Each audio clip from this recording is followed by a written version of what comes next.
এখন আমরা যেহেতু দেশের বাইরে আছি, অনেক সময় আমাকে একটা প্রশ্নের সম্মুখীন হতেই হয় যে মেয়েকে বাংলা শেখাবি নাকি ইংরেজি, কোনটা বেশি জোর দিবি? আমি তখন এক বাক্যে বলি, কেন বাংলা?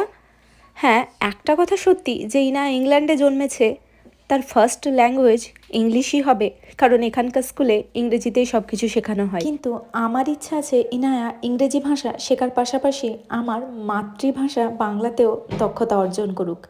আর এটার একটা কারণ হলো বাংলা ভাষা আমাদের শেকড়, আর আমি মনে করি শেকড়কে কোনোদিনও ভোলা যায় না। তাছাড়া গবেষকরা বলেন যারা তাদের মাতৃভাষায় দক্ষ তাদের মধ্যে যে কোনো কিছু সমস্যার সমাধান করার ক্ষমতা রয়েছে, বা কোনো কিছু বোঝার ক্ষমতা অনেক বেশি বাকিদের থেকে, অর্থাৎ কগনিটিভ অ্যাবিলিটি অনেক বেশি। এক কথায় বলতে গেলে এরা খুব বেশি বুদ্ধিমান হয়। আর আমার মতে আপনি যদি আপনার বাচ্চার সঙ্গে, পরিবারের সঙ্গে সুসম্পর্ক তৈরি করতে চান, তাহলে তাকে তার মাতৃভাষা শেখান।